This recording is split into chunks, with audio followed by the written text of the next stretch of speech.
First meeting. Perfect. I recognize a quorum. Drew, if you could please call the quorum. Absolutely. Good afternoon, directors. We'll start with Director Melanie Bagby, who is in the building. Director Janice Cater Thompson, Director Chris Corsi, Director Gerard Judice. Here. Director Susan Hardy. Here.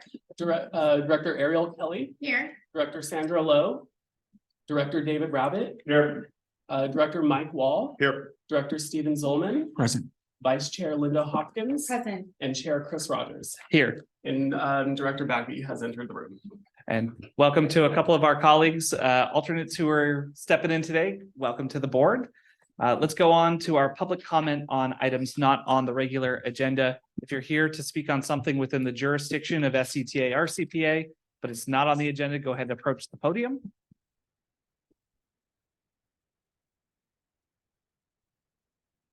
Thank you, sir. My name is Dwayne DeWitt. I'm from Roseland. I first started coming to SCTA meetings in the mid-90s when Peter Calthorpe had done the Sonoma Marin multimodal transportation study. You folks still utilize that in many ways, so I hope all of you had a chance to look at it. I became interested in transportation even earlier, though. This is a report from 1977 from the United States Department of Transportation. Basically, in this, they talk about downtown improvement. And one of the best ways to do that is to increase density downtown. One of the constraints, though, is about the housing. And so this is a report from the Institute of Urban and Regional Development at UC Berkeley from 2001, which points out that researchers observe very tight housing markets where demand is high and supply constrained. Rents never filter down to affordable levels. Instead, rents cannot cover costs and business suffers. That's over 20 years ago. They released that and pointed it out. And also over 20 years ago, the National Association of Realtors put out, creating great neighborhoods, you have to have density in your community. That means downtown. So I happen to be from a place called Roseland that's a part of downtown Santa Rosa now. That's because we had a downtown specific plan in my neighborhood, right there on Sebastopol Road, less than 2 miles over there to the west, is a part of downtown Santa Rosa. This is from the Roseland Village Neighborhood Center meeting held 8 years ago. We talked about housing. One of the things that's missing about all this is comfort for the residents. We're not making Roseland better right now. It's actually getting worse. One of the things that could make it better is just such a simple low-hanging fruit kind of approach. And that's planting street trees. In one of these reports, it was pointed out that this is from the downtown Santa Rosa specific plan. Street trees would be helpful. That's not me saying it. It comes from paid staffers at the city of Santa Rosa right here. And streetscapes. And this is something that we've all known about for a long time. You folks could actually be pointing out to staff to ask the U.S. Department of Transportation and the California Department of Transportation to support some of this, to put funding forward for that type of activity. You get wrapped up in the minutia of where you're going to put in your different roads and your different situation. Actually, if you work on getting funding from these different agencies to help on the communities where we need the housing and the amenities, street trees near where we live. It's a win-win, especially for folks interested in that climate adaptation approach. James Hansen just pointed out, we're going to pass 2 degrees centigrade. So that's an honor. Thank you kindly. Thank you, sir. Is there anybody else who'd like to provide a comment? Drew, any hands on Zoom? Currently no hands on Zoom, Chair Rogers. Great. We'll keep moving. We have our consent calendar for the day. We have our concurrent items. That's items 4.1, 4.2, 4.3, 4.4. Would anybody like to pull any of the items off of consent? Does anybody have any questions on the items? All right, let's go to public comment on the consent calendar. Yes, sir. Come on up, Mr. DeWitt. Dwayne DeWitt from Roseland. Transit Integration Service Study. This is really an important situation in which you actually go out and integrate the customers into your decision-making process. you might see yourselves as the specialists, the experts on transportation and transit. But I tend to think the actual bus rider, and in this case, now you've built a train, sometimes train rider, is someone who should be at your discussions and be a part of these studies. One of the things that's important, especially if you ride buses, I don't know how many of you rode the bus to get here today or came in on public transit. You never see anyone there talking to those passengers, asking them what they think about the system. Now, I ride almost all the local bus systems in this local Bay Area, all the way down to San Jose. Never see them on Golden Gate Transit, never see them on Samtrans, never see them on Sonoma County Transit or City Bus here. Petaluma, I don't ride that bus much, but you get the main drift of this. Please include the riders of the transit in your discussions. Basically, this is a top-down organization. You work with your bureaucracy, get your staff in doing things and try to get things going. Folks aren't riding transit right now, even though it's free. I mean, come on, look at this. You're giving it away to people and people still aren't riding it that much. Your numbers don't show that it's a high volume situation. So I do believe if you would talk with passengers, especially teenagers, you're giving it to the schools, get those teenagers on there, find a reason why they don't use our transit systems here locally near where they live. You're giving free transit out to the Russian River, and yet people still drive their cars.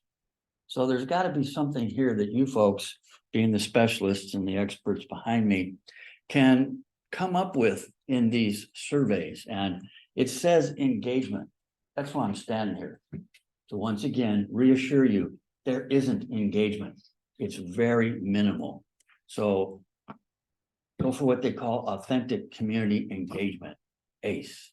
Reach out and get the public that rides the buses, rides the transit, find out from them what they feel would better their lives and your situation. I'll end there and keep that in mind. He left early. Thank you kindly. Thank you, sir. Any additional comments? Drew, anybody on Zoom? No hands raised on the Zoom, Chair Rogers. All right, I'll entertain a motion on the consent calendar. So moved. Second. Either way. I'll choose. I'll give the motion to Mr. Kelly, Mrs. Kelly, and I'll give the second to Judah Che. All in favor? Aye. Any opposed? Okay. So before we move into our regular calendar, I want to welcome formally our new executive director, James Cameron. This is his first meeting as our executive director. Welcome. I know it's been busy. Let's move into your first item. That's item 5.1. Thank you. For this item, I'm going to introduce Shauna Gaz to come and present the status of project initiation documents in Sonoma County. Thank you, James. Thank you, Mr. Chair. Good afternoon, directors. The item before you is the annual update to the 3-year work plan for the project initiation documents with Caltrans. Caltrans is required to have cost recovery for oversight provided by Caltrans staff.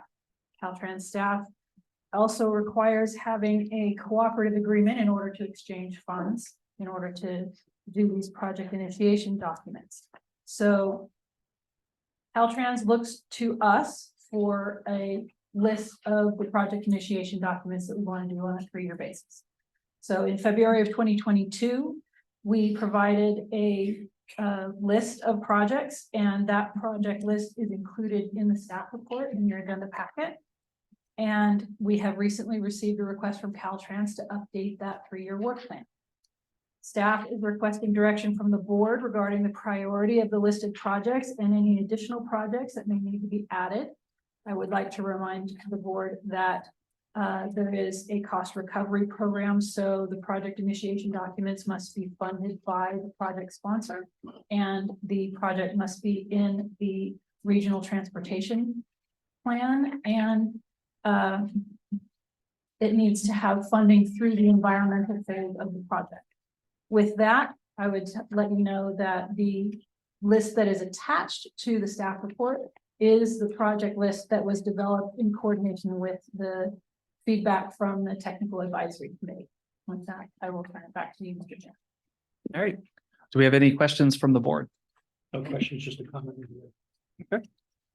Let's see if there's any public comment on the item. No hands on Zoom, Drew? Hands on Zoom, Chair Rogers. Perfect. I'll come back for a comment from Director Giudice. Thanks. Thank you to staff to see that the bike pedestrian is still on the table. I'm sure you've all seen in the paper recently, we had to do some value engineering, re-engineering with our crossing over Petaluma Hill Road to get the trail into Sonoma State. And really, if you kind of lift yourself up and take an overview, that is going to be such an important bike and pedestrian crossing, because you'll be able to go up from Crane Creek and you'll be able to go all the way down into Sonoma State University. From there, it'll be a 10-minute walk to the new downtown, and you could keep on going all the way to the Laguna de Santa Rosa. Copeland Creek is one of the few creeks in Sonoma County that still support Coho, and so we're really excited to really make that a major connector from east to west in our county. Thank you so much, Director. With that, did I hear a motion? So moved, Chair. Is there, and a second from Director Cater Thompson? All in favor? Aye. Any opposed? Motion carries. Thank you so much. Let's move on to item 5.2.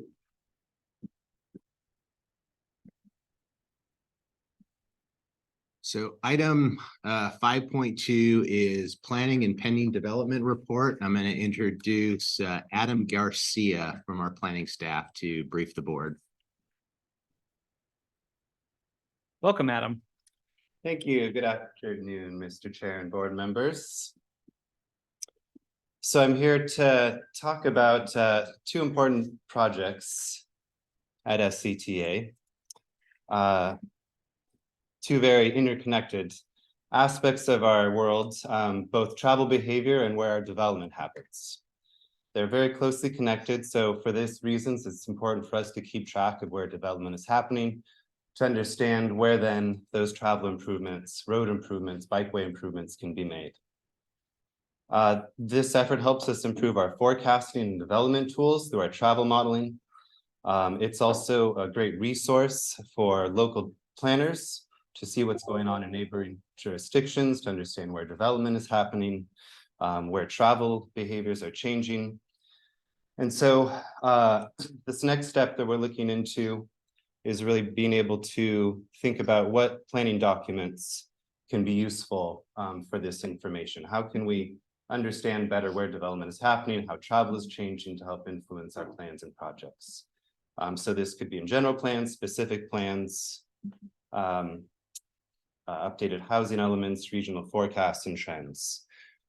Just wanted to make a quick note that this will be an updated PowerPoint presentation than what you have in your board packet.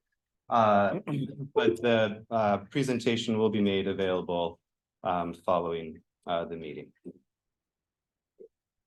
Okay, so great. So first we'll be starting off with our development updates, looking at completed projects and pending and permitted projects.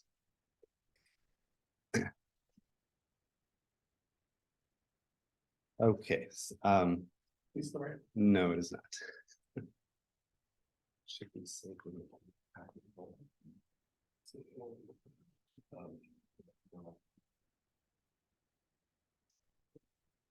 Yep. Apologies for the confusion. So looking at we're looking first at completed projects and housing trends.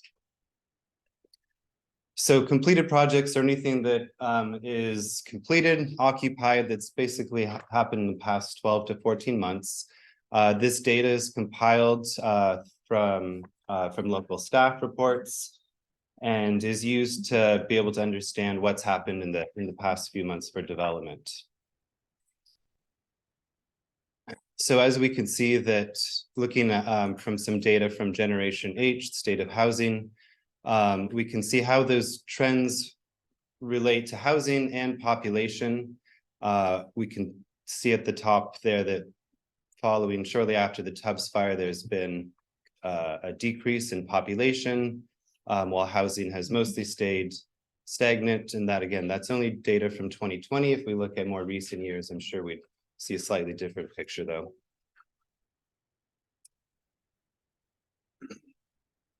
Here's looking at the rate of change, the annual rate of change for housing development and population change. So obviously a dip in population rates and the production of housing too, largely due from the loss of fires after 2017.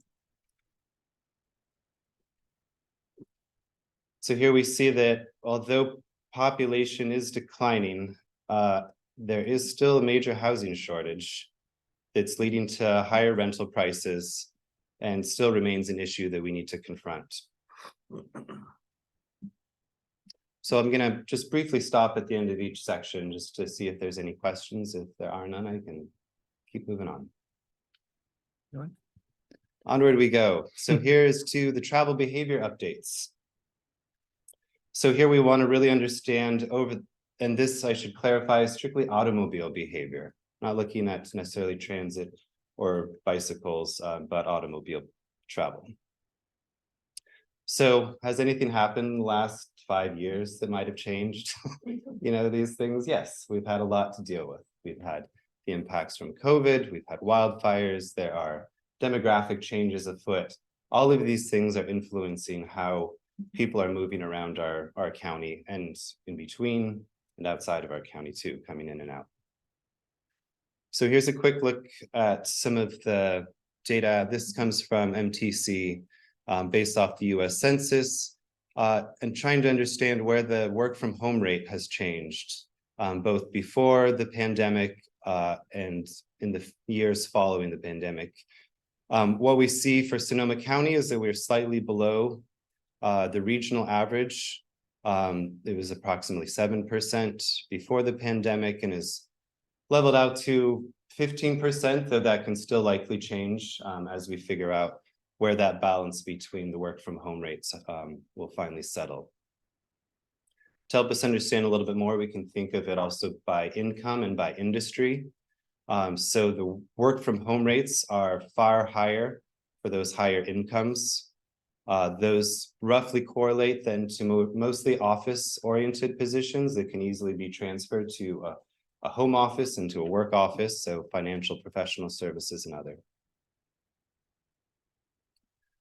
Also looking at population trends, as I mentioned, in here we can see kind of an aging population, that the birth rate in Sonoma County has been continually declining, while the death rate is roughly increasing as those older generations begin to pass away. So getting into the heart of the travel behavior study, what we're looking at here is countywide VMT has decreased slightly. We can see that this is a baseline of about 14 million VMT. So that decrease is approximately 4.2% over the last 5 years. There is a difference between the travel within the county is decreased by 9.1%, while trips going in and out of the county have actually increased by 1.9%. Daily vehicle trips are looking at also a slight decline when we look countywide. Again, we're starting at a base level of 1.4 million daily vehicle trips across the county in the chart. And as we try to understand a little bit more the difference between those intra-county trips that are within the county and the inter-county trips that are going in and out of the county, we can also see there's similar decreases, 4.4%, 7.6% for those different trips. However, it's important to note that 9 out of 10 countywide trips stay within the county, while 1 out of 10 trips are actually moving in and out of the county. The trip length is also interesting to evaluate. It's roughly unchanged despite that spike in 2019, from 2017 to 2022. What's interesting to note here is that the intercounty trip length has actually increased, while the intracounty trip length has mostly decreased just by a small margin.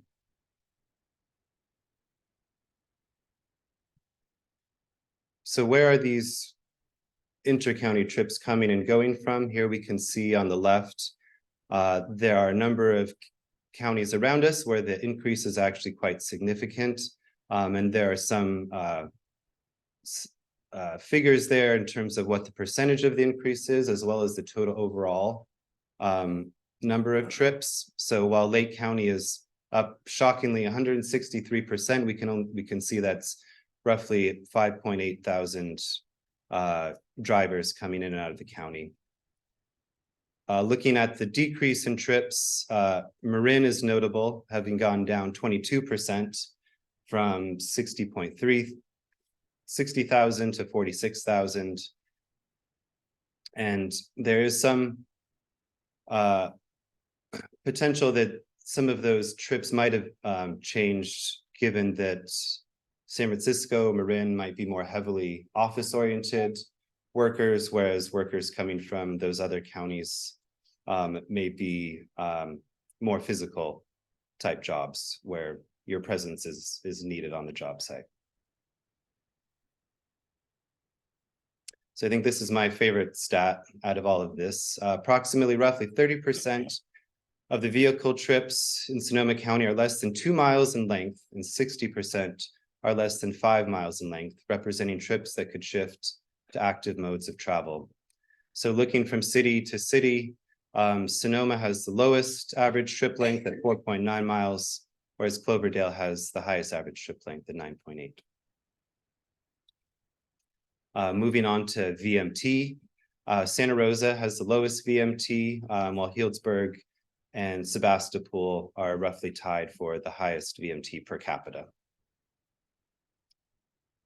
The change in VMT is also interesting to evaluate. Healdsburg had the greatest decrease in VMT over the last 5 years, while Rohnert Park showed the greatest increase in VMT.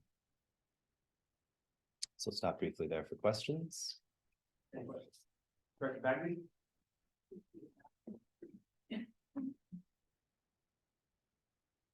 Great, thank you, Adam. So far, this is, I found those statistics compelling as well. But I kind of want to go back to that, the travel changes and what that we've seen, during the pandemic. I think one of the big news items was all of the folks moving from the Bay Area for more real estate so that they could work from home or have that first office or second office.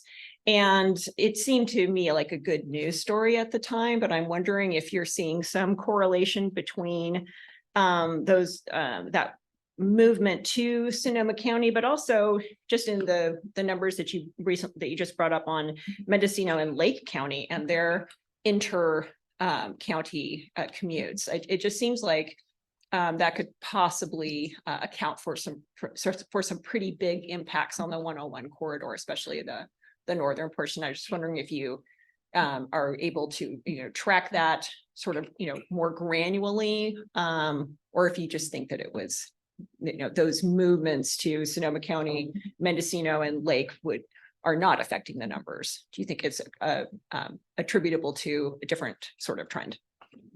Yeah, one of the thoughts that might be driving that trend, especially from the counties north of us, could be just the housing costs. Housing prices are increasing, so it's a trend that we've seen in past years when there's an increase in housing costs, that those trips kind of from more rural counties tend to increase coming into Sonoma County. Again, this is a lot of speculation. We receive these numbers and then we kind of have to unfold them and try to understand, well, what is driving these trends? So it's kind of our best educated guess. Yeah. Any other questions? All right, moving on. So pending development. So this is different than completed projects. So this is any projects that are in the development pipeline. So they could be pre-application, under review, under construction, but have not been fully completed yet. So those are the pending development projects. And again, these are submitted by jurisdiction, so it's based off your staff. The two additions that we made this year, slight modifications, was trying to understand the impact of ADUs. Previously, they'd been lumped in with multifamily housing, so now they're separated out. We can see that more clearly. The other change was looking at the sovereign nations in Sonoma County and understanding that those are distinct jurisdictions separate from unincorporated, separate from cities. So understanding how are those areas undergoing development as well. And so here's a quick snapshot. This is our understanding right now of the pending housing units by jurisdiction.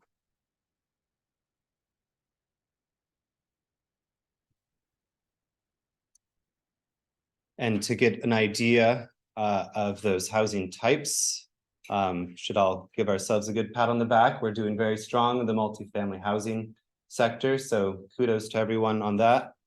And obviously a lot of other development happening, pending housing around the county as well. Here we can see about 22% of those housing units are affordable.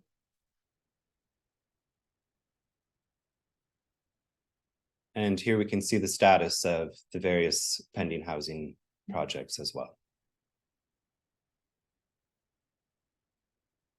And shifting slightly to non-residential projects, here we can see a proportion of the project types. So there's schools, heavy and light industrial, hospitals, hotels, institutions, offices, recreational lands, shopping centers, commercial areas, and warehouses. So gives us a sense a little bit jurisdiction by jurisdiction where that non-housing development is taking place or is being under consideration, I should say.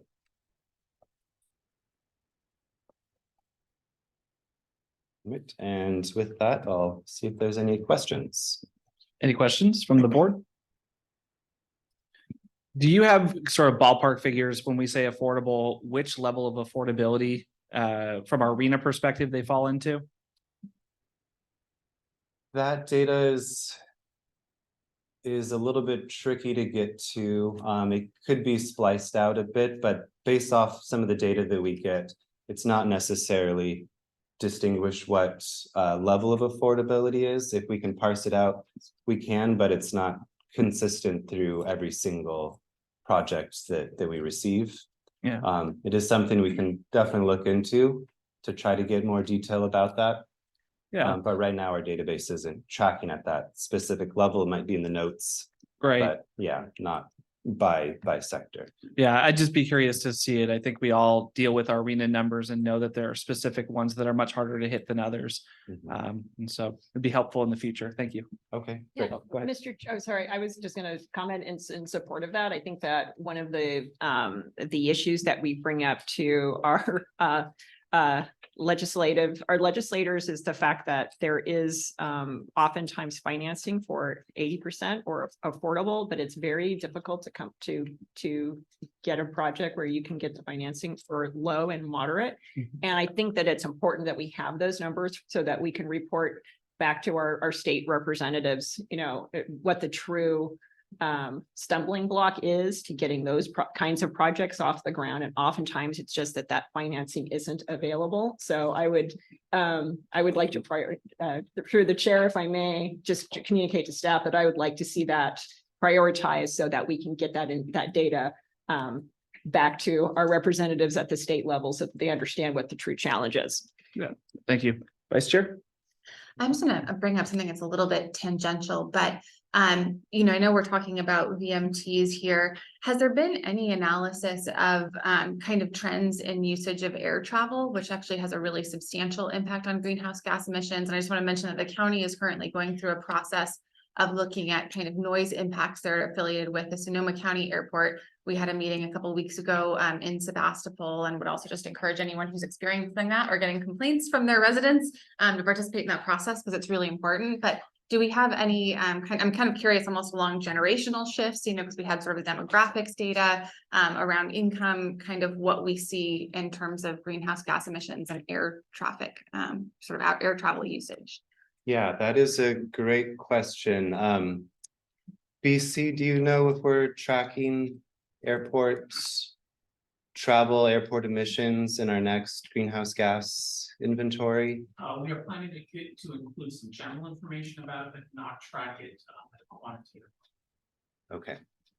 I would just say that it might be worth reaching out to John Stout and sort of seeing what data they have, and also, you know, if there's any demographic data available from, you know, how many of the folks who are utilizing STS originate in Sonoma County versus, you know, Napa or Marin or Mendocino. And then we could also start thinking about what are the impacts then of VMTs for air travel, right? If folks are driving from out of county to go to the airport and then get it on a plane. I think that that's something that we don't really talk a lot about.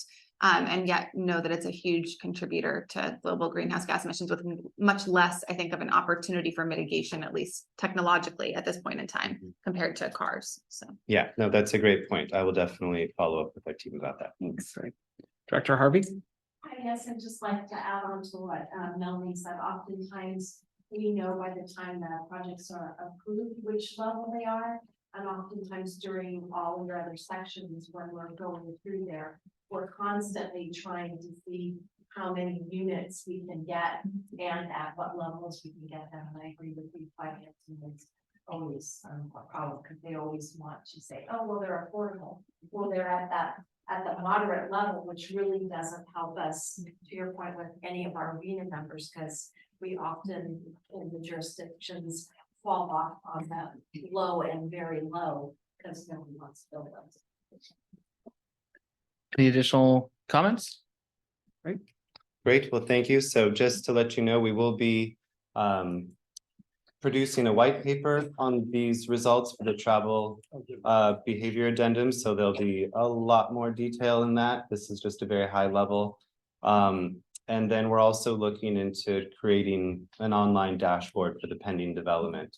We have a very simple map tool, but I think we can improve upon that and just be able to get a lot more of that helpful data to you guys in the various plans, projects, applications you have. And with no other questions, I'll end my time. Thank you. Great, thank you so much. Let's see if there's any public comment on this item. Mr. Bertlbell, come on up. Thank you, Chair and members. Steve Bertlbell with the Transportation Land Use Coalition. We're pleased to see that we've got a 4% reduction in VMT between 2019 and 2021 or 2022. The weird part about that is that the Air Resources Board wants to have a 25% reduction from 2019. So we caught it a little early, which means we've got to reduce it a little bit more than we would have to otherwise. But I hope we can keep this going. And I think that's something we really need to keep under our thumb. The Air Resources Board wants a 25% reduction per capita by 2030 and a 30% reduction by 2045. So if we're thinking about widening roads, I think we need to think again. If we're thinking about converting lanes to bicycles, bike lanes, I think we ought to follow up on those projects, because that's the sort of thing that's going to lead us to the reduction we need. Thank you. Thank you. Any additional comments? And no hands are raised on Zoom for public comment, Chair Rogers. Perfect. Director Kelly? Thank you, Chair. Thank you, Chair.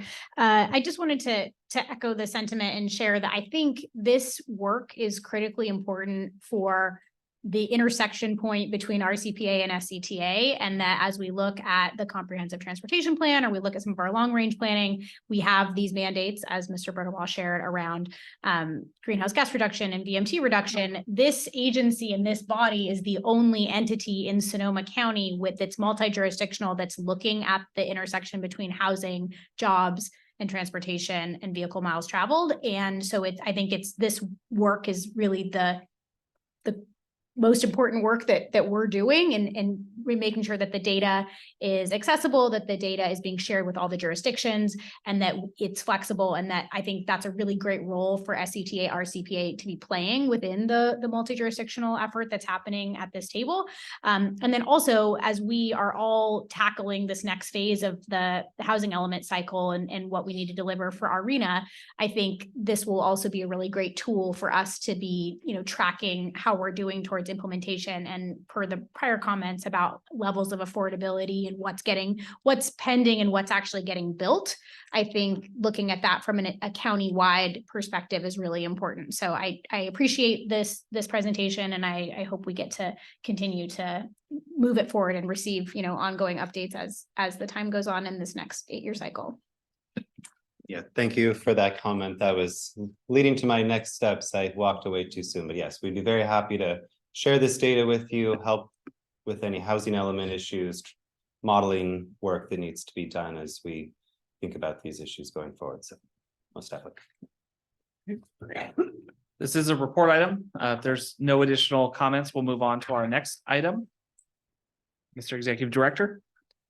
Item 5.3 is a funding item. So it's a briefing on the current Bay Area Finance Authority BAHFA activities. And I'm going to kick it off to Chris Barney to introduce our presenter from BAHFA to talk about the current activities on the regional housing bond. Great. Thank you, James, and good afternoon, Mr. Chair and Director. So I'm happy to be here today to introduce Irene Farnsworth from the Bay Area Finance Authority, Bay Area Housing Finance Authority. And Director Kelly, thank you for bringing up the interconnectedness of housing and climate and transportation. Housing and transportation are so interconnected, right? So where people live really determines where they travel, how much they travel, how far they go, how expensive it is to get around. And all the impacts, VMT, greenhouse gases, safety, access, and quality of life. So with that, I'd like to turn things over to Irene Farnsworth from the Bay Area Housing Finance Authority to talk about some of the resources they have to help jurisdictions develop affordable housing across the region, and to talk about the proposed regional housing measure. So Irene. You're on mute, Irene. Hi, everyone. Thanks for your patience. I was just getting the slides up. Thanks so much for having me here today. I'm going to just make sure I'm on the right slide. As Chris just mentioned, it's really exciting to hear about the conversations happening across transit and housing. As some of you might know, the Bay Area Housing Finance Authority is a very new agency for the region, and we are housed within the MTC ABAG family of agencies. So we're very much in conversation about the importance of considering transit in conjunction with our housing needs. So today I'm just going to share a little bit more about the Bay Area Housing Finance Authority for anyone who isn't familiar, and to talk about a proposed November 2024 regional housing bond for the region. So the Bay Area Housing Finance Authority was created to solve housing affordability challenges across the 9-county region. The mission is really focused on what are called the 3 Ps of housing affordability. So the production of new housing, the preservation of existing affordable housing, and the protection of low-income residents and people at risk of homelessness. We were created, we are the first regional housing finance agency in California, and we were created by the state legislature in 2019. We just got staffed up last year, so I kind of consider us more about a year old, but we were created in 2019 and equipped with some really unique tools and innovative solutions. Our core power is to raise revenue for housing. So we have multiple mechanisms, all subject to voter approval to raise revenue that are detailed in our founding legislation. The one I'm going to talk about today is a general obligation bond. We collaborate with cities and counties, and we hope to leverage the funds that we hope to raise to improve systems and fund housing across the entire region. We're currently conducting some pilot programs that I'll share in a moment to advance affordable housing while we gear up for 2024. So this is a lot of different programs. We are very busy right now. We are launching a lot of different pilot work that cuts across all of the 3 Ps and beyond. So a few exciting things I wanted to highlight. For the first one, hopefully you can see this okay. The Doorway Housing Portal, which is an online portal to find and apply for available affordable housing. Access to housing is a huge issue, just being able to find the housing that's out there. So we created a really exciting online tool that launched in the summer. It's still in kind of a beta phase, so I wouldn't say it's fully at max capacity, but it's an exciting tool. And then we're also doing some preservation pilots. Our welfare tax exemption preservation program has preserved affordability already for 325 households in 5 buildings. We are just launching a $15 million program to acquire and preserve the affordability of apartments occupied by lower income residents.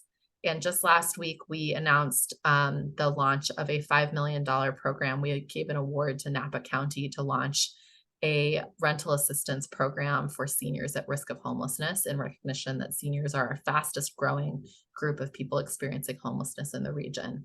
So I'm not going to talk about all of these pilots today, but I'm happy to answer more questions in the Q&A, since I think what we're all here to really learn about is the regional bond measure.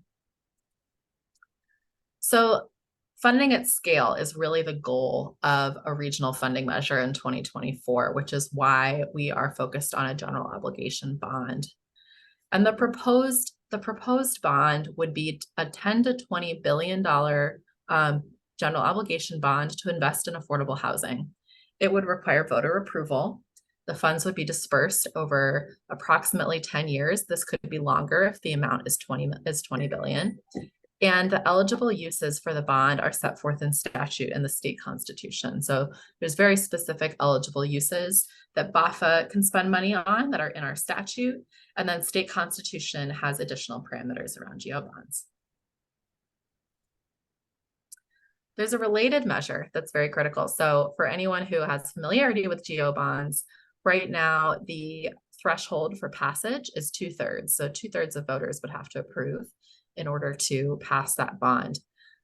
There's a related measure, Assembly Constitutional Amendment 1, that will place a measure on the ballot in November that would apply to the BAHFA regional bond to amend state constitution to lower the approval threshold for affordable housing GO bonds from 2/3 to 55%.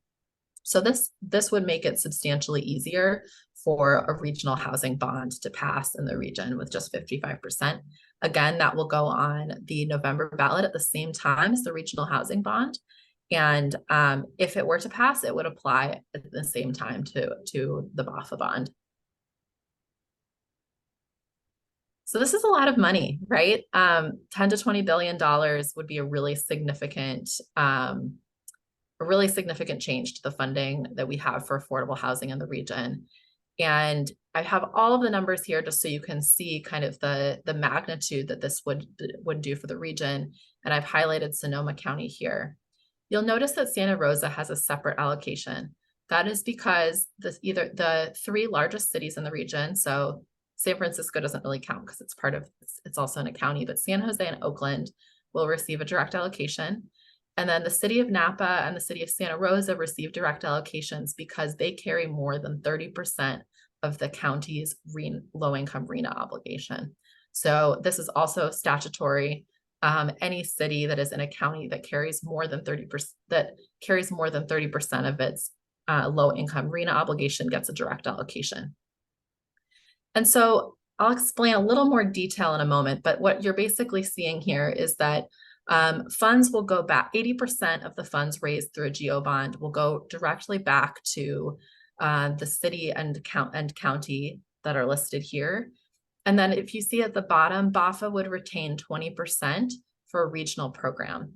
This would create more opportunities to create affordable housing in the region on an ongoing basis, and BAHFA would function almost like a public bank by regenerating in the future and being able to continue to invest in affordable housing beyond just this one bond.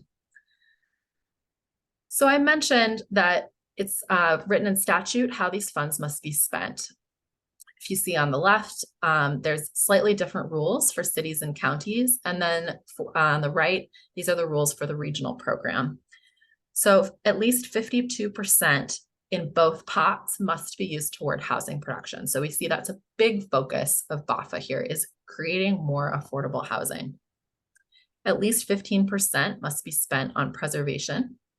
At least 5% must be spent on protections. I'll come back to that in a moment.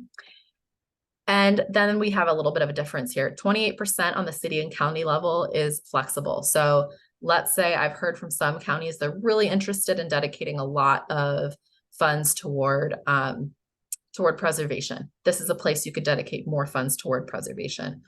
This could also be used for housing related uses. When you build more affordable housing, often there's infrastructure needs in the community, improving sewers, perhaps improving schools to support the influx of new residents that would come with new housing.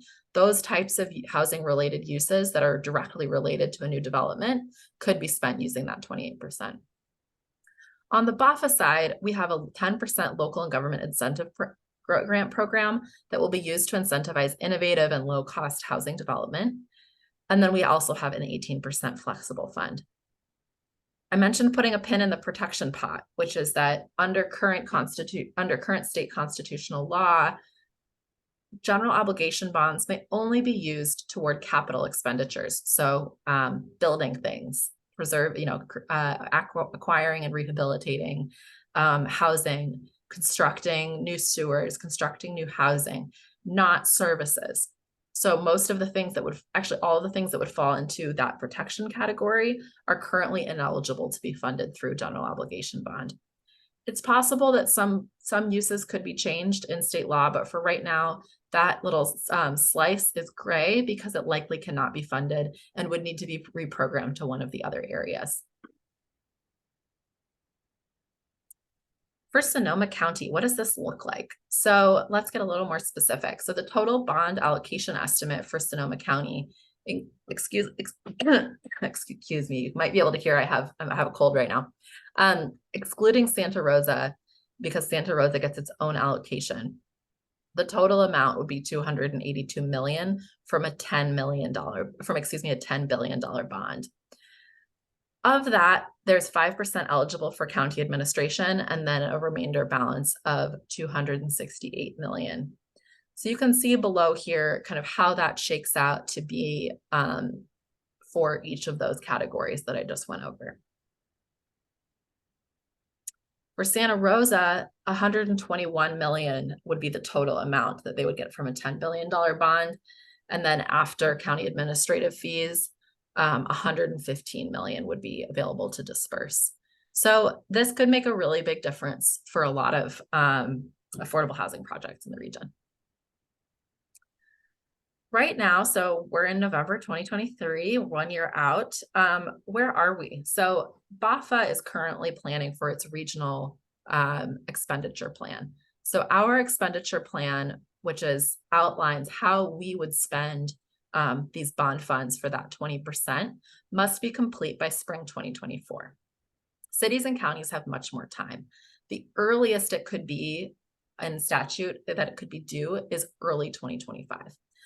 But we're currently sharing information, starting these conversations. You might have already heard we're working with staff from every housing department in the region to really understand what is this bond, what are the opportunities, and what are the types of conversations that we should be having this year in preparation for the vote next year.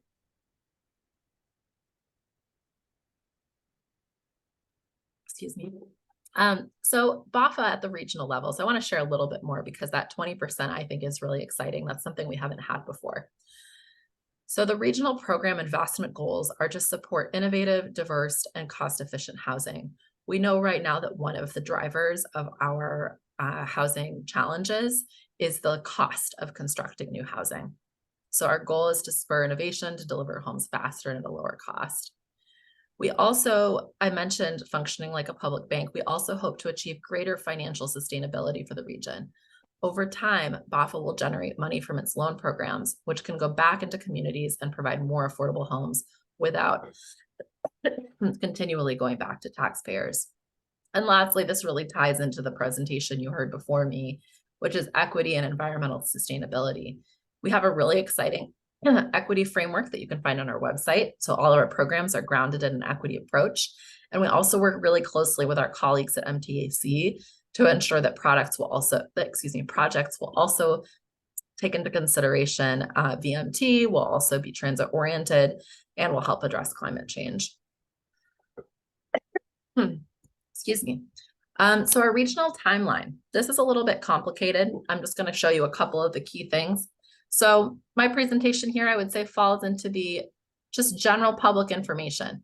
We are currently providing information to a lot of different groups around the Bay, from elected officials to staff to community groups, just about what is this regional bond and what do we expect it could potentially deliver. We're also at that, if you see that navy line here, we're currently at our BAHFA board making decisions about that regional program that I talked about. And our board, as you may know, is made up of commissioners from the Metropolitan Transportation Commission, so members of the elected officials throughout the region. And then at the local level, counties and cities are starting, as I mentioned, those discussions about what would we want to have in our expenditure plan? What are our goals as a county and a city? And where do we hope to put this money? So again, I don't want to raise any kind of alarm about that. Those conversations at the local level are really preliminary. They will not need to be finalized into anything concrete until after election day, until after 2025. We know it's difficult to embark on a planning process where you don't know for sure that funding is going to come through, and the later deadline reflects that. All right, well, that's my presentation. I'm happy to take questions. Apologies for my croaky voice, but glad that I was able to be here with you today. No, thank you so much. I imagine there'll be quite a few questions. So who wants to start? Director Bagby? Oh, thank you, Irene. And you can correct me. I don't think my question is going to necessarily fall underneath the presentation that's specific to the bond, but I do kind of want to go on record, and I'm probably going to beat some of my board members to this, to just bring up the issues that so many of our municipalities are having around mobile home parks. And that obviously, and for a long time, being the de facto source of senior housing and affordable housing. And what we're seeing, not just in Sonoma County, but I think it's indication of a demographic shift, is many of the existing owners are aging out, or maybe passing their property onto their kids, and we're seeing a big turnover, and more of a goal, instead of it kind of being a safe place to park your money. It's we're seeing rent increases being to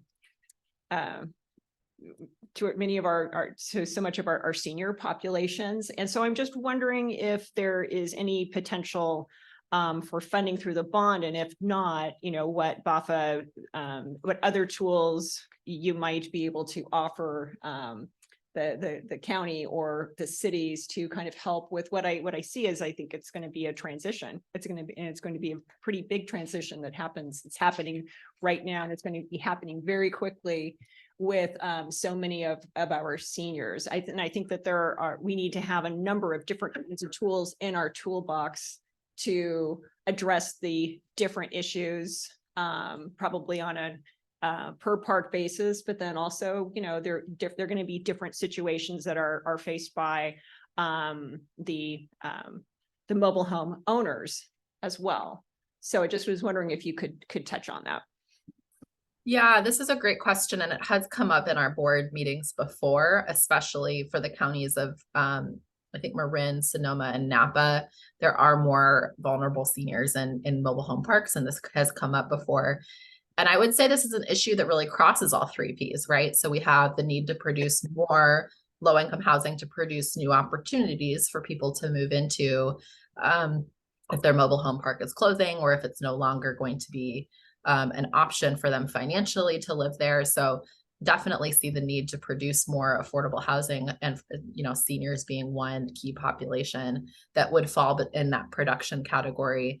There's also, I'm not totally sure what your county is working on right now, but in terms of acquiring and rehabilitating existing mobile home parks, this gets into a territory where I would need an attorney and I would need to look at a specific example, because mobile homes can meet different definitions of housing, right? It depends on how permanent the structure is. It depends on that. I'm not as well versed as say our general counsel is, but just to say it is definitely within the realm of possibility. Just depends on the park, depends on the structure of the ownership. It gets a little bit more complicated there, but I would certainly not rule it out. And then lastly, with the tenant protections piece, I mean, there's a lot of jurisdictions that are currently exploring rental assistance and rent stabilization and other protections for specifically residents of mobile home parks. I know a lot of jurisdictions in Southern California are working on that right now too. So lots of opportunity there. I would say we know it's an urgent need. So I know you'd probably love to have funding now instead of in a, a little ways out, but yeah, that is definitely something that the regional bond would be able to help with. Yeah, and I think you actually do have a pretty good handle on it, because you understand that that different situations call for different solutions. And so I'll look forward to more information on this. And I'm very happy to hear that it is being discussed at your board. And I just wanted to make sure that someone here was on record to that it's a moving target, and it's an issue we're dealing with on a regular basis. So look forward to learning more. Thank you. Director Rabbit.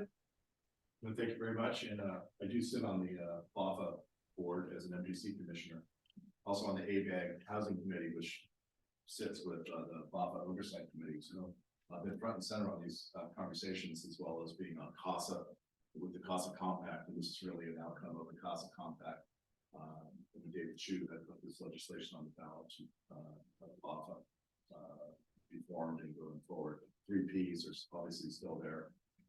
I just want to speak real briefly about how excited I am about the regional piece, because that is really, when we went to New York City during the CASA Compact and talked to, at that time, Mayor de Blasio regarding New York Housing Development Corporation, HDC. And believe it or not, you compare the Bay Area to New York City, which they don't seem very similar, but they are in population overall. The city of New York is very much akin to the Bay Area as a whole.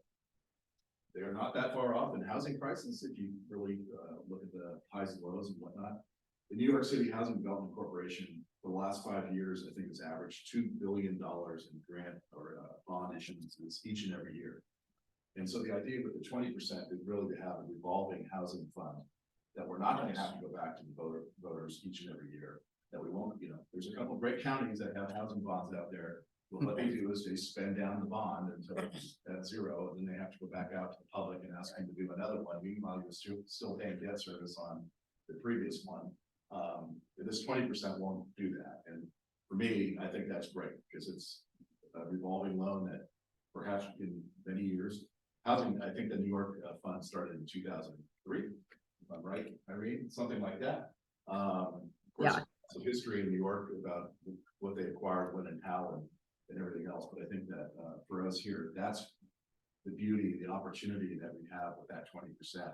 And that 20% will come back into each and every county, I hope, multiple times over the course of future generations.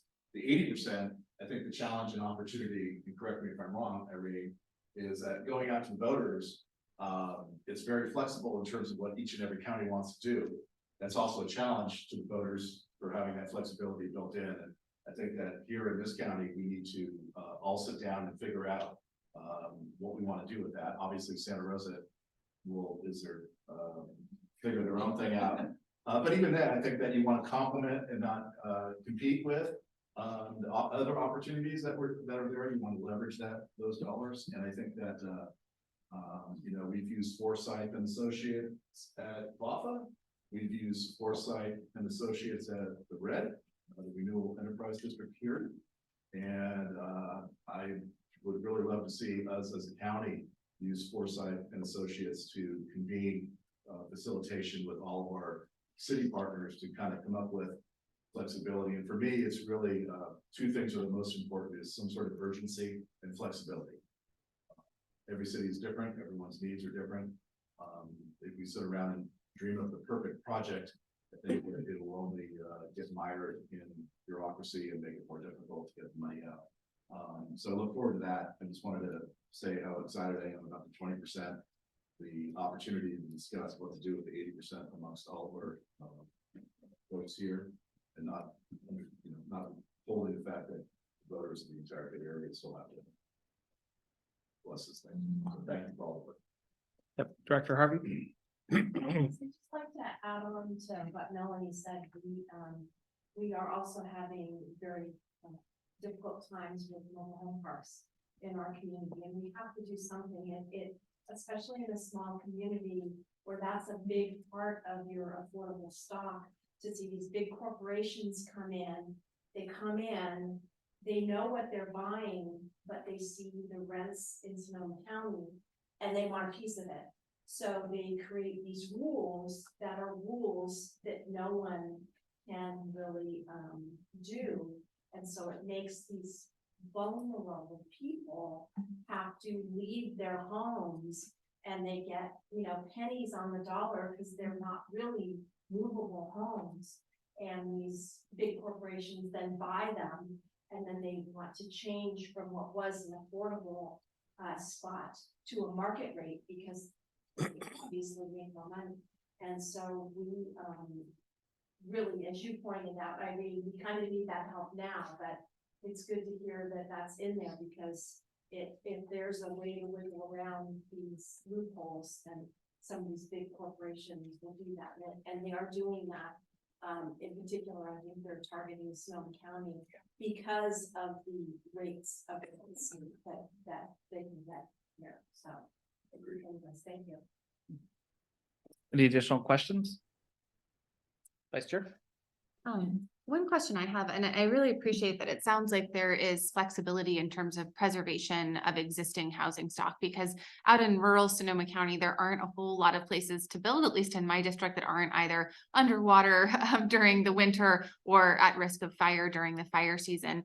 And I also know that there was sort of the flexible funding for what it sounds like extension of services to housing developments. I'm wondering if that could be applied to kind of existing housing that you are trying to then convert into affordable housing. In other words, we've got a lot of communities, some of them very dense, that have, no access, like no bike and pedestrian amenities, really nothing to sort of support children being able to walk or bike to schools. And so I'm just wondering if some of this funding could be leveraged potentially to convert existing housing stock into affordable housing, but then also to ensure that that housing is safe for active transportation, or providing things like, bus stops or something like that to make an area more habitable.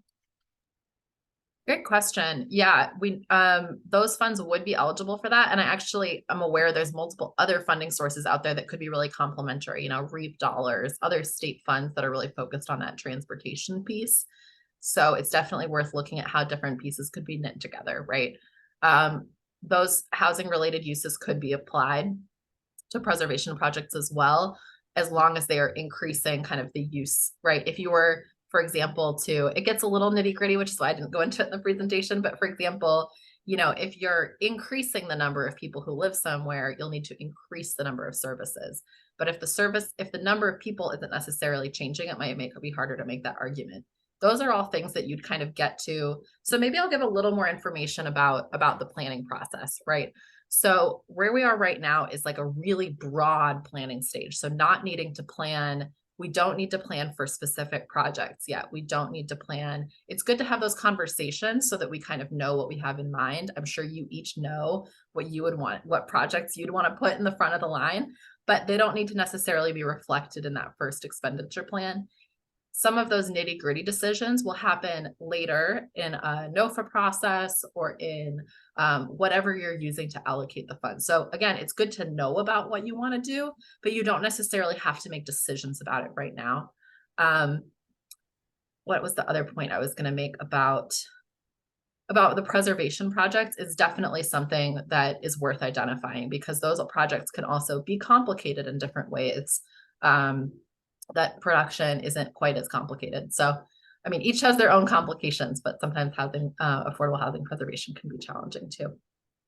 Just to confirm, are you saying that a preservation project that sort of converts housing stock from maybe currently being occupied by high-income individuals who have access to multiple cars for their family, but then is sort of transitioned to affordable housing, does not increase density, is not actually then eligible for infrastructure dollars? Because I would argue that sort of the needs of a high-income family may be different from a family that has 1 or 0 cars, to be able to walk or bike, for instance, their kids to school or to work. Totally. I'm not weighing in on that specific, like, yes or no, like we need to have, there's a lot that has to really go to bond counsel for like these specific, like borderline decisions. I'm just saying, like, generally when you're thinking about that category of spending, we want to think about, like you could think about like a need really changing. So your example would have that in place, but I don't want to say like, yes, for sure, your specific project is eligible just based on kind of the broad brush we have right now. Okay, great. Well, I would just sort of mention that as something maybe to consider as the implementation details get ironed out, just that we have a lot of communities where we can't necessarily increase density substantially, nor would we necessarily want to, given the propensity for these areas to be evacuated during fire season or underwater during flood season, but where we could potentially make something more suitable for, folks who are hitting those AMI targets for affordability. Thank you. Yeah. All right, let's go to public comment. Does anybody have a comment on this presentation? Seeing nobody rise in the room. Drew, no hands. I do see one hand up.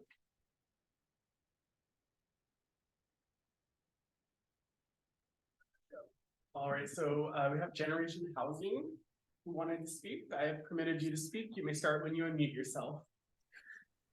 Good afternoon, Chair Rogers, Board of Directors and staff. I just want to thank you all for bringing this presentation forward. Obviously, this is a really important issue and something we've been driving fairly aggressively, as many of you are aware. And I think Mayor Kelly might have left the room, but I'd just like to give a shout out to Healdsburg for receiving a presentation recently on this issue and for proceeding forward with consideration of endorsement, hopefully sometime in the first quarter of next year. So very grateful for their efforts in advancing this, and very grateful for all of you for continuing to move these really important issues forward, and looking forward to hopefully seeing some presentations coming for your respective bodies as well. Again, thank you so much, and have a wonderful day.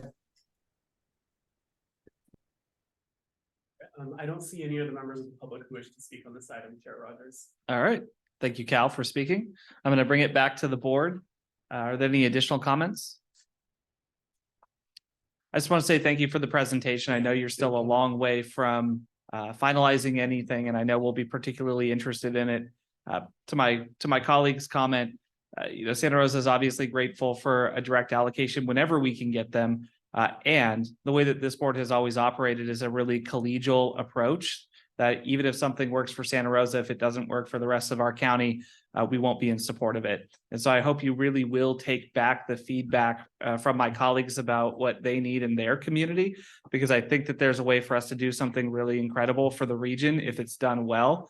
I just want to make sure that there's enough in return on investment for our voters and for our public to make it worth everybody's time.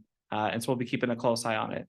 I think what the executive director was looking for was a motion just approving engagement from staff to hear these comments from the board and to, on our behalf, be involved in the negotiations in the room as we move forward with it. And so with that, I'll look for a motion from the board. Sure, so moved.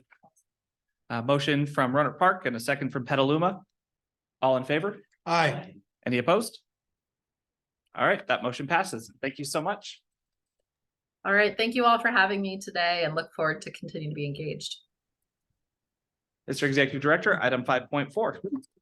Item 5.4 is on legislation. It's a proposed request for proposals for the SCTA RCPA legislative advocacy. And so this is for the procurement of legislative advocacy services for the SCTA RCPA legislative principles. So staff is proposing to issue 2 RFPs for the procurement of these consultant services. The RFPs would combine the SCTA and RCPA efforts, focusing on both transportation and climate. One RFP would focus on state advocacy. The other RFP would focus on federal advocacy. At the beginning of each year, the SCTA RCPA board approves the legislative principles for the upcoming year. And as part of this action as well, there's included in it the 2023 legislative principles, which gives this board an early opportunity to comment on them. They will come to this board for being updated from 2023 to 2024 early next year. Given our former executive director's extensive legislative experience and professional network, these services have previously been performed in-house. SCTA is a member of both the Self-Help Counties Coalition as well as the California Association of Council of Governments, referred to as CalCog, which supports statewide advocacy on behalf of organizations like ours. RCPA is a member of the Local Government Sustainable Energy Coalition and the Bay Area Climate Adaptation Network, which provides similar supports for climate issues. The proposed RFPs would provide staff's recommended individual support for the SCTA and the RCPA. So issuing the proposals now would align the contracts awards with the adoption of our 2024 legislative principles. I do want to add to this staff report, there is a schedule in there that would release the RFPs later this week. That schedule would then lead to this board approving the contracts in February. Based on the state legislative calendar, there's a lot that's going to be happening in January and February, and we would like to advance that schedule as much as possible. The options to advance it one opportunity would be to advance it to January 8th board meeting. That would be a very aggressive schedule to move forward. I'd recommend that we advance it to give staff the option to advance it to either January 8th or a board meeting that would be scheduled between the January and February board meeting. The reason being is that our February board meeting falls on a county holiday such that February 12th is not an option. So that February 12th meeting would have to be canceled or rescheduled. So for staff to look at the opportunity for an aggressive schedule of January 8th or a board meeting between January 8th and prior to January 12th for adoption of the contract that we would issue an RFP for. So with that, I will just say that we'd like to get this RFP out this week, and we're very open to any initial comments on our 2023 legislative principles that would be updated early next year. Thank you. Question from Director Harvey. Yes. Climate change principles. I didn't see any mention in there about anything having to do with water. Yet later on in the packet, there was a 2023 climate adaptation legislative update, and it does talk about water management in there. And I think with especially the way our climate is up here and the problems that we've had with droughts, and then we're having, the whole thing around Potter Valley and what needs to happen there. It feels like we need something in there having to do with water. And I'm seeing a bunch of nodding heads from folks. Yes, for sure. Any additional questions? Director Bagby? So sorry, just functionally, James, just you're just gonna issue this and sorry, just what's the mechanism? And who and I was wondering actually if you want to expand on like who are you going to look for maybe in the state advocacy, which is the more urgent one versus federal? I mean, are you kind of, interested in small houses or, maybe a larger lobbying group in each of those? Like what are, who's your favorite date? No, absolutely. We did not want to limit, I mean, there was discussion at one point of combining these two, but we did not want to limit the candidate pool to those that do both state and federal advocacy, although we do expect to get proposals from, organizations that do both, and we would get 2 proposals from those organizations. The concept now is that this would be on our website by the end of the week and would be open to any advocacy organization to be able to apply for. We do maintain a list of consultant firms that have expressed interest in the past, so it would go out to that entire list. It will also go out to lobbyists that our peer organizations use, as well as our partners that we've shared legislative reports with in the past. So primarily, we've gotten legislative reports from the city of Santa Rosa, as well as the county of Sonoma. So those those who serve those contracts will receive this directly from us. And then, the folks that Transportation Authority Marin uses, that Napa uses, they will all receive this direct as well. So open procurement, if there's any specific firms that, you want to make sure that we hit that on the list, I'm open to that, or you can directly refer them to our webpage by the end of the week.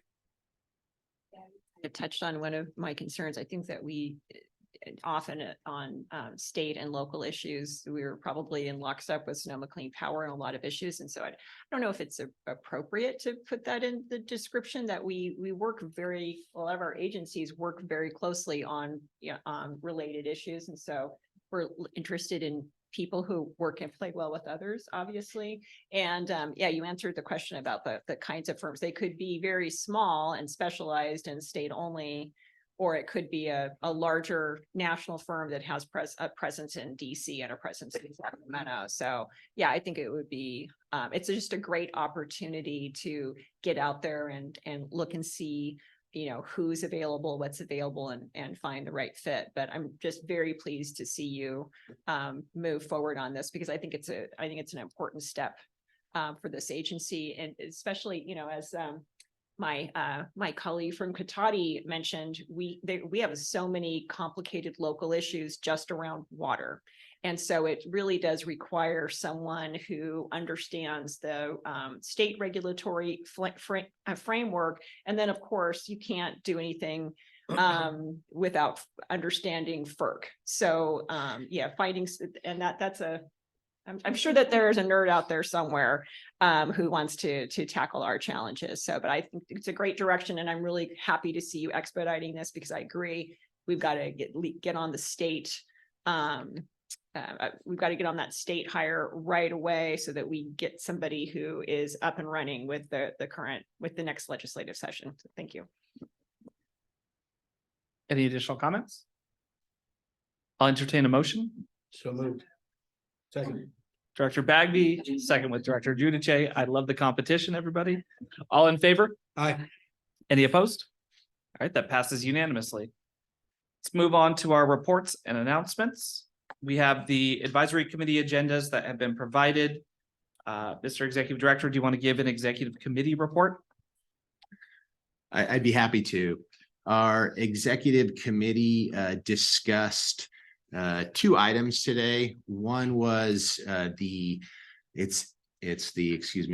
regional measure for transportation. So the regional measure that you just heard about today with regard to housing was prioritized by MTC ABAG to go in 2024. A regional measure for transportation is being considered for the November 2026 ballot. As part of the legislative work that MTC ABAG is going to be working on in 2024 is to get the authorizing legislation for a regional transportation measure. You'll hear more about it as an author is selected and as the specifics of what would be included in that legislation. But the initial feedback from the executive committee is that we want to be engaged early in this process. So you will be receiving updates from staff on it going forward, as well our state lobbyist working that we will be hiring at our next board meeting. This will be something that will be on their work plan as well. The second item we touched on was the item that's on your agenda with regard to legislation, which was just passed to issue the RFP. And that is where the chair of the executive committee, or our chair, pointed out the need for the expediting process to align with our state calendar. So that's the report out from the exec committee. Great. Thank you. Any questions? Let's move on to our regional agency reports. Director Rabbit or Director Giudice, do either of you want to weigh in? Sure. As David pointed out last meeting, the bridge is still standing. The ferries are still running. The newest ferry will be called Liwa as a tribute to the Native American tribes here locally. It means water in Miwok, so we're happy about that. We're inching forward on the suicide deterrent net. We're nearly complete, and we'll complete it by the end of next year. We're moving forward on the seismic retrofit and beginning that project as well. As you all know, transportation remains depressed along the 101 corridor, and people have really changed their transportation behavior. They're not going straight shot into the city. A lot of times they're going down into Southern Marin, or Southern Marin's coming up here, et cetera. So the whole nature of it is changing. We are bringing back service judicially as traffic returns. Bus travel is slightly up, ferries faring a little bit better, as is bridge traffic. And of course, unfortunately, the meeting this month has been canceled because we have the APEC conference coming up, and which is hopefully will be a big boon to our friends down in San Francisco. Anything to add, Supervisor? I think a couple things I thought were interesting. One of them, do you remember we have two older ferries called the Spalding class. Right. Those are the big boats that carry 700 people that usually go to the Giants games with big load. They've gone through a lot of iterations in terms of propulsion from when they were purchased. They were gas-fired turbines that went out when the gas prices came through. I just wanted to say that CARB, in their latest iteration of no NOx or whatever the requirement would require those vessels to double the size of the engine room, add 8 feet in length to the vessel, and make them unmaneuverable, unmanageable, because they would be that much heavier. So what turned out to be perhaps a $10 million upgrade per ship is now, we're selling those. We're going to have to buy 2 new ferries in the future, probably of maybe half the size, or maybe a little bit more than half. But that's going to be, just throw that out there in terms of the consequences of some of those decisions that get made, and how we deal with that. And like Gerard said, I mean, AMP, I'm told peak traffic on the bridge is still down 30%. Overall, daytime traffic is up 15%, so people are definitely traveling in different patterns. We're in a full-fledged lawsuit now with our yes, we are. suicide net. The third contractor, because it's been sold 3 times, and that's part of the reason. Look forward to continuing the $1 billion seismic upgrade for the next stage of the last of the bridge strengthening. Vice Chair? Quick update from the air districts, and actually I'm really curious about that sale of the ferries. So are they just, that means that they're just going to go someplace else and be polluting that, and what, another state or something like that? Is that okay? Just interesting, interesting food for thought. Bay Area Air Quality Management District is launching a process to look at wood smoke regulation. This will likely be one of our more controversial rulemaking processes, because it has the potential to do anything from basically ban all indoor wood burning, Bay Area wide, or sort of a more thoughtful policy, which may mean, no fireplaces, but continue to allow wood burning for heat for rural residents who, depend on that as their sole source of heat. So anyways, it's at the very beginning of the process, but if you have feelings about that, I would encourage you to reach out to the Bay Area Quality Management District, because that will be kind of a big step process that will be taking place really over the next year or so. And we just launched that at the Stationary Source Impacts Committee last week. Also wanted to mention that on the Northern Sonoma County Air Pollution Control District, I am part of an ad hoc that will be looking at, do we change our boundaries of the Northern Sonoma County Air Pollution Control District? And that could actually include potentially taking in all of Sonoma County, which would mean that we were no longer part of the Bay Area Air Quality Management District. But there are some reasons with respect to really prescribed burns and kind of efficiencies for our CAL FIRE and local fire agencies. But really what actually triggered this discussion was Mendocino County saying, we have no ability to float an air district. Would you sort of handle ours for us? And us saying, we can't take on a liability that would sort of, cause us to use a lot of staff time without a lot of additional revenue. But if we were to redraw the boundaries in a way that kind of brought Sonoma County together with potentially Mendocino, either now or in the future, that might be feasible. So we're just at the very baby steps of that. And I'm definitely, obviously, helps to be on both boards to provide information flowing on that way. But I just want to give that, a heads up, because that would obviously be a pretty big change. But again, very beginning of the process, it would require an act of the state legislature. So just want to give you all a heads up on that. Great, thank you. And then I'll give the SMART update, but Director Bagby can jump in as well. Great groundbreaking down in Petaluma. Congratulations on moving forward on your next station.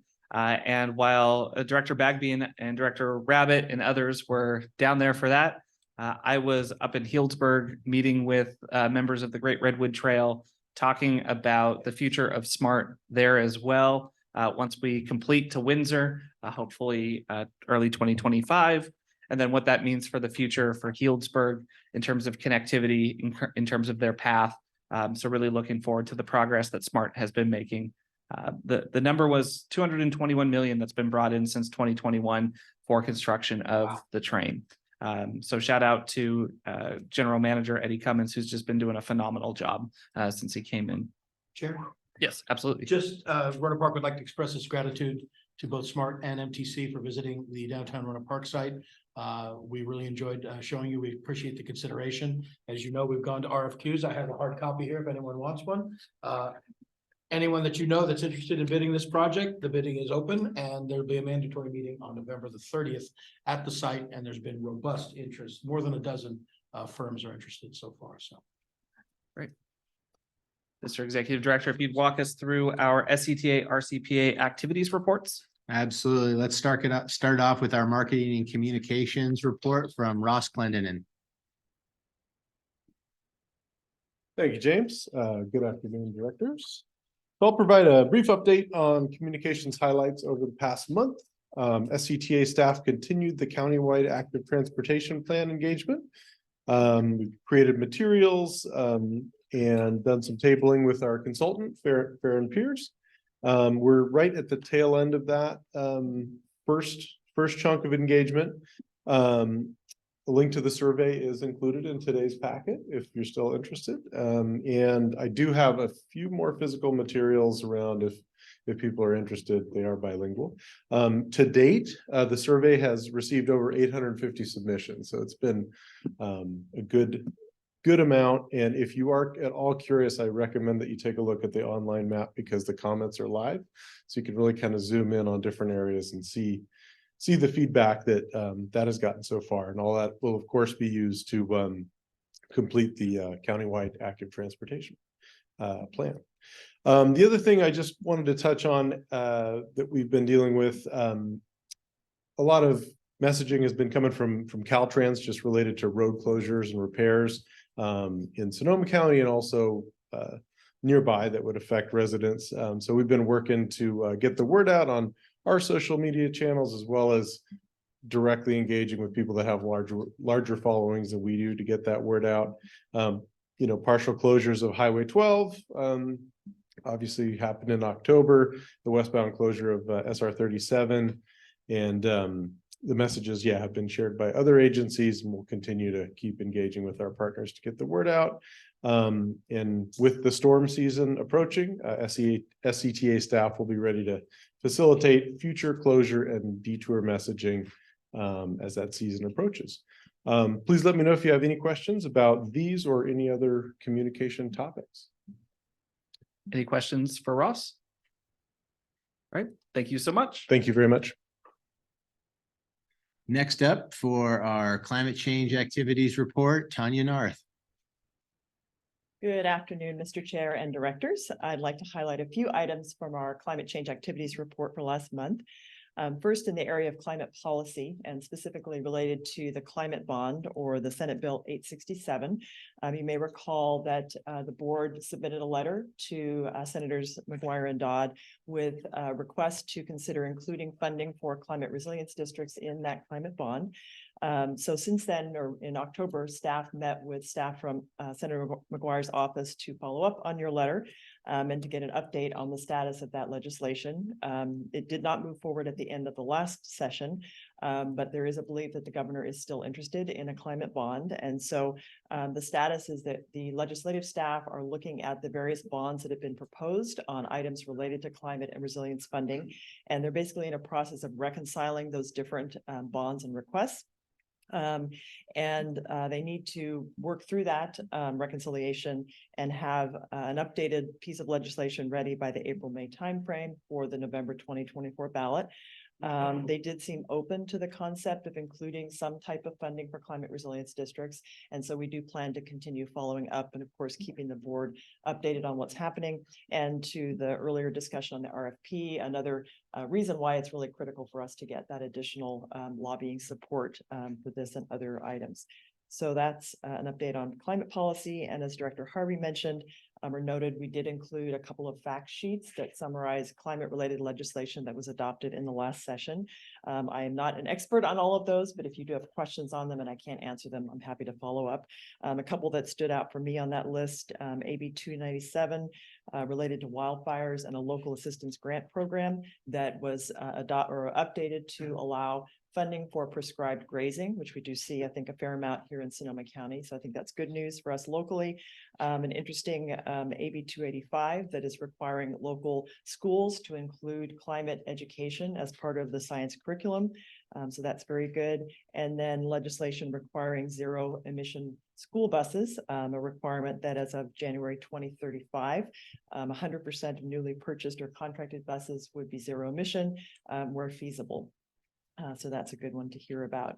So moving on to an update on carbon sequestration related projects that we've been involved in. So we participated in a review of the county's carbon sequestration potential study, and I'm happy to share that that was adopted by the Board of Supervisors on October 31st. A really good study that gives us some important information to inform our work on the mobilization strategy. A couple of highlights from that study.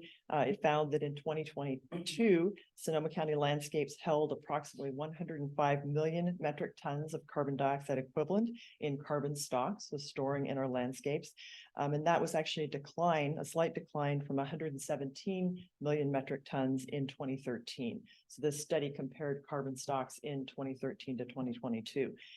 It also highlighted the potential for increasing our sequestration in our urban landscapes, which is an area that RCPA has a strong interest in, and estimated the annual carbon sequestration potential from implementing a number of different urban forestry practices, so tree preservation, additional tree planting in our urban landscape, to be able to sequester about 701,000 metric tons of CO2 equivalent annually. So that's definitely an area that we'll be interested in pursuing, and we'll want to continue working with our partners at the county on follow-up to that study.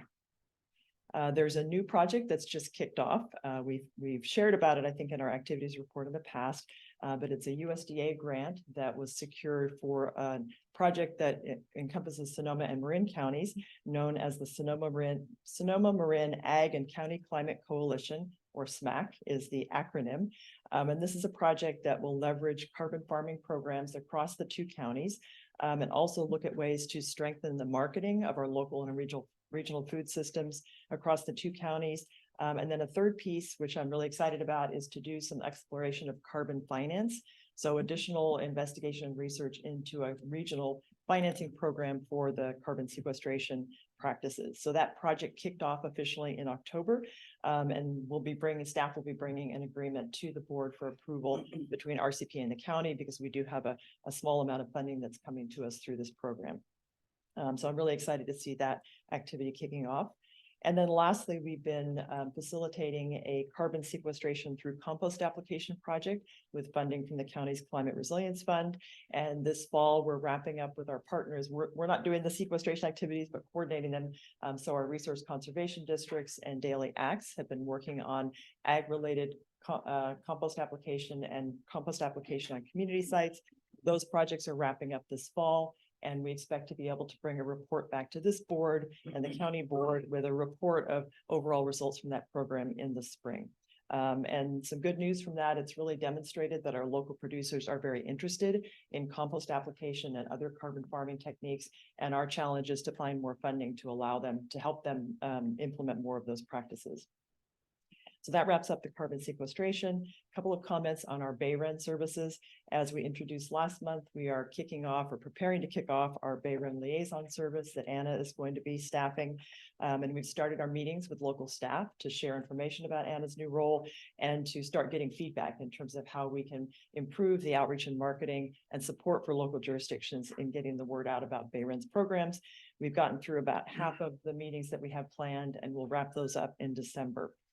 So really appreciated time from staff members in different jurisdictions to participate in those interviews. And then on Water Upgrade Save, Chris is continuing her discussions with a large utility in the Bay Area, and we hope to be able to have that utility sign on and share an update with you, certainly by early spring, if not sooner. So that's very encouraging. And then Chris is also looking at preparing a memo that will outline in more detail a business case for utilities to help identify how Water Upgrade Save could help them address some of the challenges that they're facing, whether it's in terms of budgeting or planning. But we've focused a lot in Water Upgrade Save on the benefits to the customer, to the consumer, but we're also seeing benefits to the water utilities. And so Chris wants to be able to share that more broadly and clearly. So that will be coming out soon as well. In terms of funding, we are continuing to stay engaged with the EPA Climate Pollution Reduction Grant that the Air District, Bay Area Air Quality Management District is leading.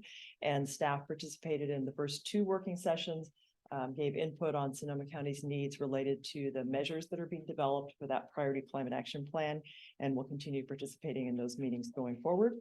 And then lastly, just wanted to follow up from our last board meeting to say that BC and Adam are continuing their work on the GHG inventory and climate resilience dashboard, and we'll be giving the board an update in early spring. Hope to have a prototype or a pilot of that dashboard to share with you at that time. So that is my report, and I welcome any questions. Any questions? Thank you so much, Tanya. Thank you. Let's go to our planning report.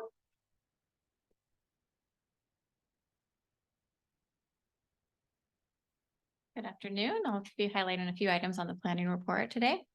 Under planning, the countywide active transportation plan has been very busy. We wrapped up a series of the first milestone presentations to the local bicycle and pedestrian advisory bodies for the 7 jurisdictions that are receiving updates through this plan. Presentations were also made to several regional committees, hosted through SCTA, as well as the Vision Zero Advisory Committee. And from October through the end of last week, we held technical staff level workshops at all 7 jurisdictions to review the technical analysis, initial route improvement recommendations, and ensure that we have existing conditions correct in all of our documentation. Community engagement launched in mid-October with a project website, and as Ross mentioned earlier, a public survey and map for input, which has been getting a lot of hits. And we finished up a series, this first series of pop-up events for this round of community engagement with various different pop-up activities at existing events throughout the county. Also just mentioned that the survey is open through the end of November. And in the spring, we'll be doing a second round of community engagement with some draft project ideas for public input. Under regional planning and funding opportunities, we've been following the Community Action Resource and Empowerment Program, also known as CARE. Those guidelines will be presented to MTC Commission this Wednesday, and the call for projects is anticipated to come out at the end of the month.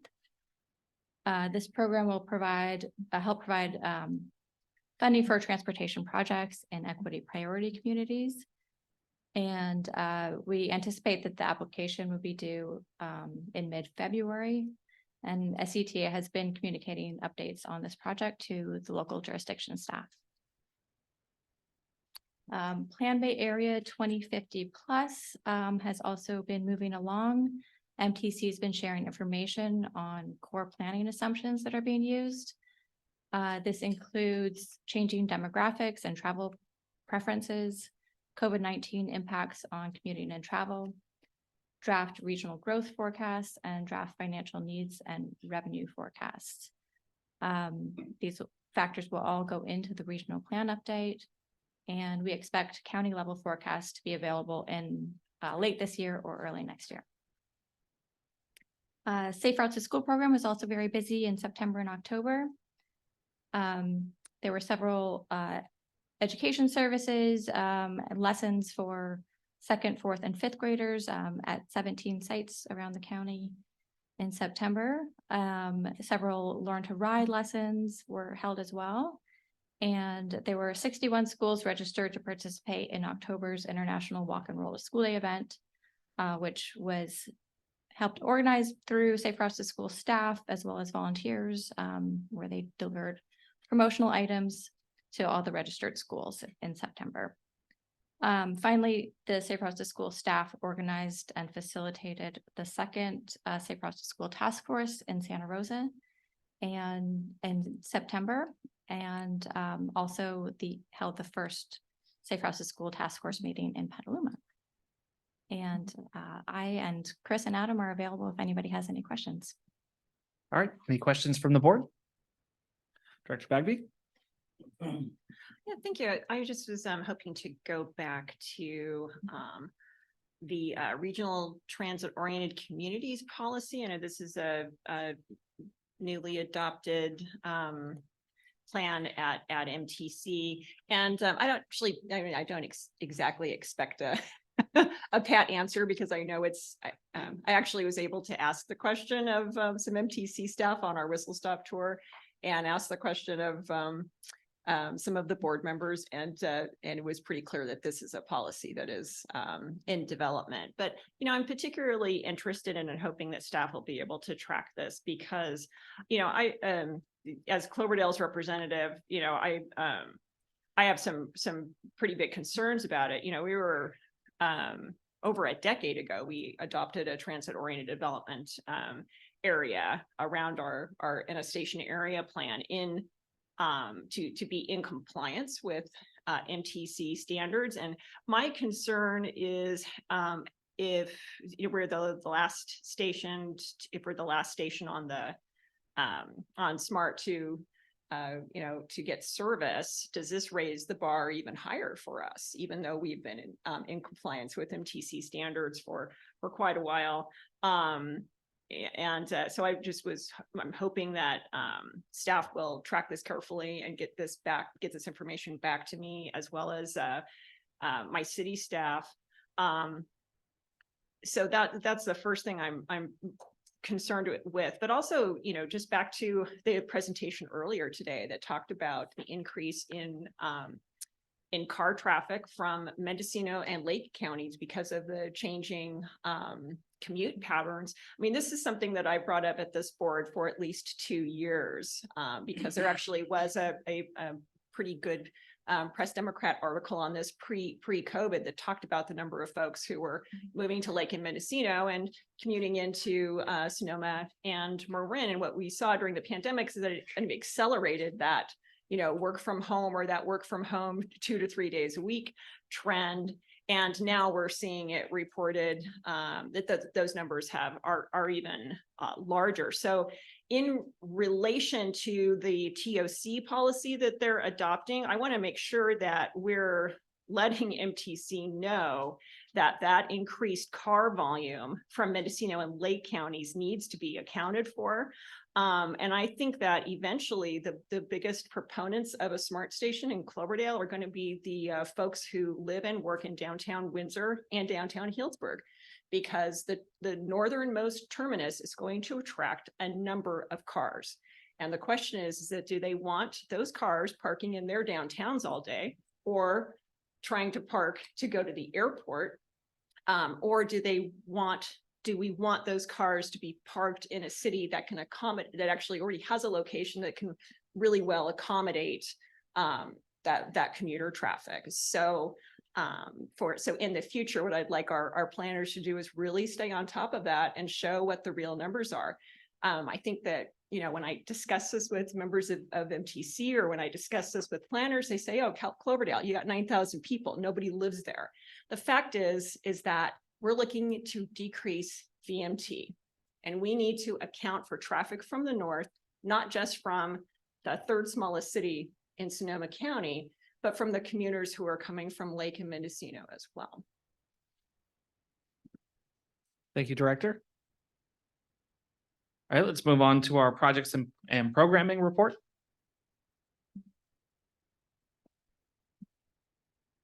Thank you, Mr. Chair and Directors. Just a few items to note for the last month. It's been rather busy for us on the projects and programming side.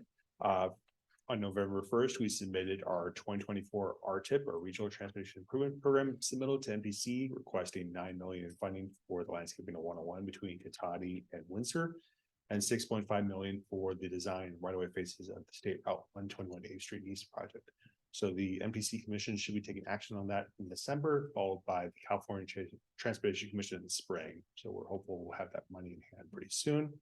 I should note for the 121 8th Street East project, the project initiation document, the item that Shauna mentioned earlier, that project initiation document for that project was signed on the 25th, just over a year from when the board approved it, and it was approved on time and under budget.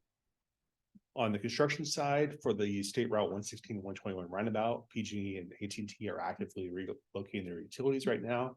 Over the weekend, PG&E was moving utility poles, and hopefully they're getting them in place before the rain starts. We're hoping for both that project and the Hearn Avenue interchange project to have groundbreaking ceremonies in the spring once the rain's over. For Hearn Avenue, Caltrans is still moving through the award process to construction, but it's moving pretty smoothly.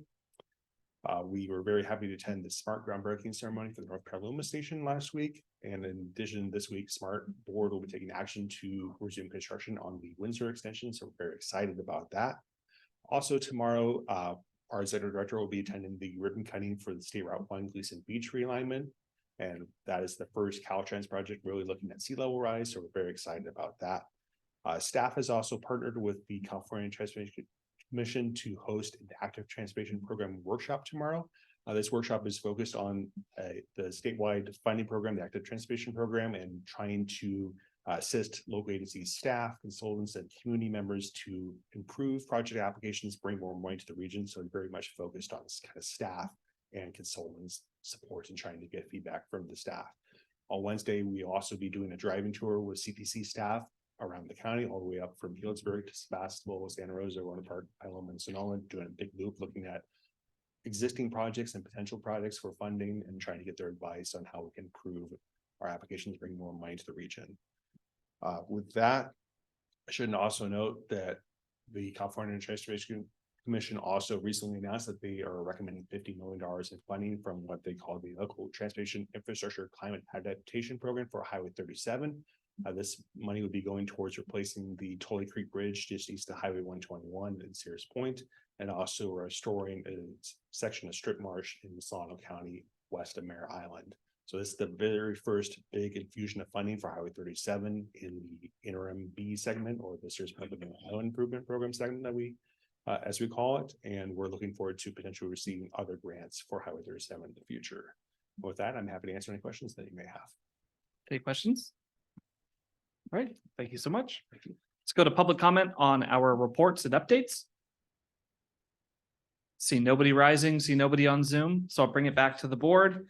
Do we have any last announcements? All right, with that, we're adjourned. Thank you, everybody.